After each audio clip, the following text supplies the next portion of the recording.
নমস্কাৰ, মই পৰাগ হাজৰিকা, প্ৰাকৃতিক চিকিৎসক। প্ৰথমে জ্ঞান সৰোবৰ আৰোগ্য কেন্দ্ৰৰ তৰফৰ পৰা সমূহ অসমবাসীলৈ ৰঙালী বিহু তথা অসমীয়া নৱবৰ্ষৰ আন্তৰিক শুভকামনা জনাইছোঁ।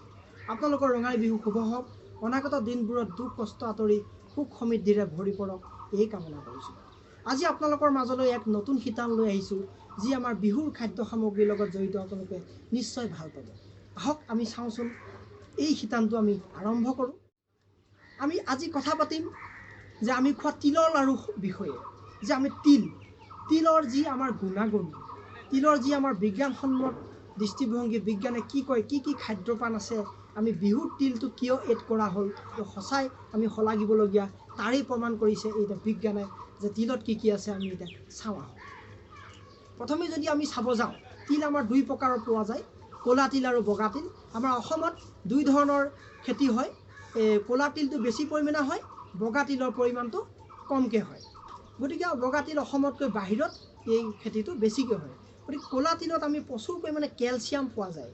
আমি যদি চাওঁ 2 চামুচ বা 3 চামুচ 30 গ্ৰাম যদি আমি তিল লওঁ, 30 গ্ৰাম তিলত আমি 22% কেলছিয়াম পাম, আৰু তাৰে 21% জিংক পোৱা যায়, আৰু 18% আমি আইৰণ পাম, মেংগানিজ পাম যথেষ্ট পৰিমাণে, মেগনেছিয়াম পাম, কপাৰ পাম, চেলিনিয়াম পাম, ভিটামিন ই পাম, আৰু তাৰ লগতে আমাৰ আছে বি কমপ্লেক্স আছে।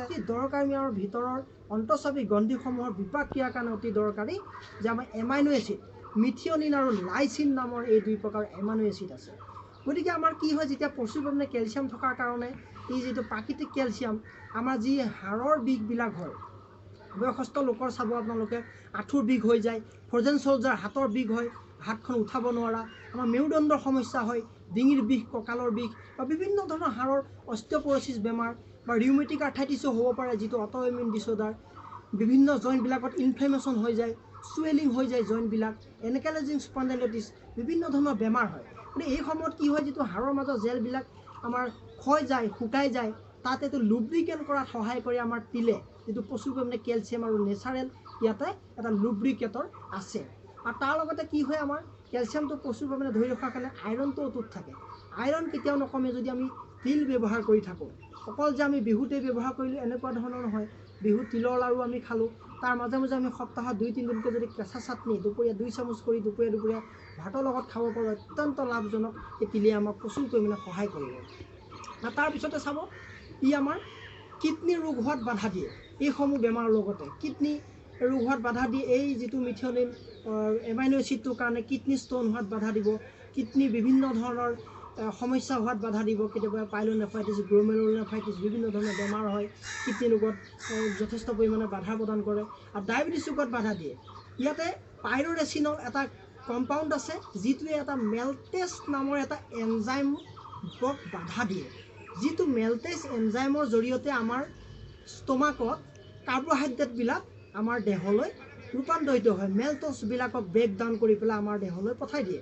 গতিকে কি হয়, প্ৰচুৰ পৰিমাণে চুগাৰৰ বা কাৰ্বহাইড্ৰেটৰ এবজৰ্পশ্যনটো কমি যায় ডায়েবেটিছ ৰোগীসকলৰ বা নৰ্মেল আমাৰ ব্যক্তিসকলৰ। তেতিয়া ডায়েবেটিছ হোৱাৰ আশংকাটো নাথাকে নৰ্মেল ব্যক্তিসকলৰ।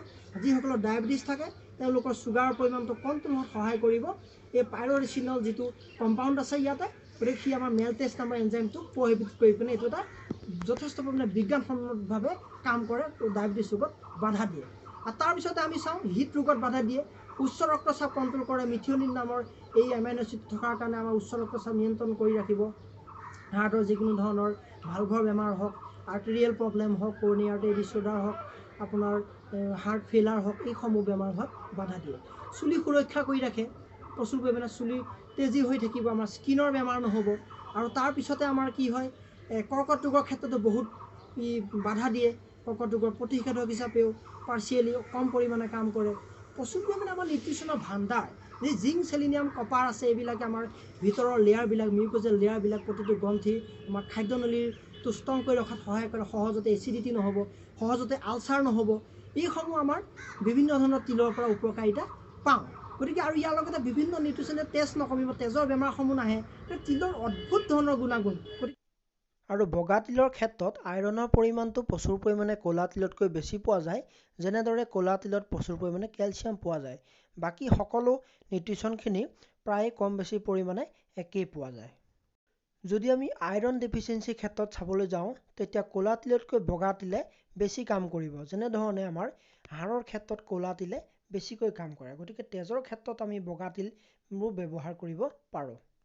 আৰু ইয়াৰ লগতে চাওক, তিলৰ বাহিৰে আমি কি কৰিছোঁ যে বিহুত আমি তিলৰ লাড়ুৰ লগতে নাৰিকলৰ লাড়ুটো কম্বিনেশ্যন কৰা গৈছে, য'ত আমাৰ প্ৰচুৰ পৰিমাণে ভিটামিন ডি পোৱা গৈছে, কম পৰিমাণে বি কমপ্লেক্স, আৰু ইয়াতে কেইটামান এচিড পোৱা গৈছে, য'ত গেলিক এচিড, চেলিচাইলিক এচিড, কেফেক এচিড নামৰ এনেকুৱা কিছুমান এচিড আছে যি আমাৰ বেড কলেষ্ট্ৰল মানে LDL বুলি কয়, ল' ডেঞ্চিটি লাইপ'প্ৰটিন, যিটো হাৰ্মফুল, যিটো মানে হাৰ্টৰ এটা ৰিস্ক ফেক্টৰ, হাৰ্ট ফেইলাৰ বা তেনেকুৱা ধৰণৰ হাই প্ৰেছাৰ ৰিস্ক ফেক্টৰ থাকে, সেই আমাৰ LDLটোক বাধা দিয়ে, LDLটো বডিত এবজৰ্পশ্যন হ'ব নিদিয়ে, LDLটো কমাই দিয়ে, আৰু তাৰ লগতে আমাৰ যিটো HDL বুলি কওঁ আমি, হাই ডেঞ্চিটি লাইপ'প্ৰটিন, সেই HDLৰ মাত্ৰাটো বঢ়াই দিব বডিত। তেতিয়া আমি সম্পূৰ্ণ সুৰক্ষিত হৈ থাকিম। যদি আমাৰ হাৰ্টটো যদি হেল্থি হৈ থাকে, আমাৰ যদি ষ্টমাকটো হেল্থি হৈ থাকে, কিডনি যদি আমি হেল্থি কৰি ৰাখোঁ, লিভাৰৰ বেমাৰবিলাক নহ'ব। গতিকে আমাৰ এই তিলৰ আৰু নাৰিকলৰ লাড়ুৱে যথেষ্ট ধৰণে সহায় কৰে। বিভিন্ন ধৰণৰ ইয়াৰ মই কোৱাৰ বাহিৰেও আৰু কিছুমান ফুড মলিকুল আছে, গতিকে আপোনালোকে বিভিন্ন ধৰণৰ ষ্টাডি কৰিলে গম পাব। আৰু ইয়াতে আমি কি হৈছে, এইখিনি বস্তু আমি পায়ে আপোনালোকক কোৱা নাই, আমি ইয়াতে বৈজ্ঞানসন্মতভাৱে এপ্লাই কৰিছোঁ। যিসকল আমাৰ ওচৰত ৰোগী আহে, পেইন লৈ আহে, হাৰ্ডিৰ জইণ্টছবিলাক ফুলি থাকে, নি অষ্টিঅ'আৰ্থ্ৰাইটিছ থাকে, চুৱেলিং হৈ থাকে, স্পেচবিলাক কমি থাকে, এক্সৰেখন চাব নোৱাৰি, বিভিন্ন ধৰণৰ ফজিল চলজাৰ হৈ আহে, তেওঁলোকক আমি তিল খাব দিওঁ। 10 পৰা 20 গ্ৰাম ৰোগী অনুযায়ী আমি তিয়াই পেলাই, পিচি পেলাই, কেঁচা চাটনি দুপৰীয়া খাব দিওঁ। তেওঁলোকৰ 15-20 দিনৰ ভিতৰতে এটা স্কিনৰ কালাৰ, এটা গ্ল' আহি যায়, আৰু জইণ্টৰ চুৱেলিংবিলাক কমি যায়। আৰু তাৰ লগতে আমি একুপ্ৰেছাৰ বা যোগ প্ৰাণায়ামৰ দিহাৰ দ্বাৰা তেওঁলোকক আমি ঠিক কৰোঁ। সম্পূৰ্ণ তেওঁলোকে যেতিয়া ঔষধ খাই ভাল নহয় সেই বেমাৰবিলাক, তেতিয়া আমি এই ধৰণৰ প্ৰাকৃতিক এটা উৎস, যে কমপ্লিট এটা ভাল এটা অল্টাৰনেটিভ মেডিচিনৰ উৎস, বৈকল্পিক চিকিৎসাৰ ভিতৰত এই তিলৰ যিটো ব্যৱহাৰ কৰে, এটা অতিকৈ মানে অতুলনীয়, আমি শলাগিবলগীয়া। আৰু তাৰ লগতে আপোনালোকে চাওক, অকল আমি বিহুতেই যে আমি ব্যৱহাৰ কৰিবলগীয়া কথা নাই, বিভিন্ন সময়ত আপোনালোকে তিল ব্যৱহাৰ কৰি থাকক, নাৰিকল ব্যৱহাৰ কৰক, হৃদযন্ত্ৰৰ কাৰণে অটুট থাকিব, সমগ্ৰ শৰীৰৰ এটা নিউট্ৰিচনৰ ভাণ্ডাৰ। আৰু এই ক্ষেত্ৰত আমি ক'ব পাৰোঁ যে য'ত ভিটামিন ই পৰিমাণটো প্ৰচুৰ পৰিমাণে বেছি আছে, তো এই ক্ষেত্ৰত আমাৰ মহিলাসকলৰ যিকোনো ধৰণৰ ৰোগ হোৱাত বাধা দিয়ে।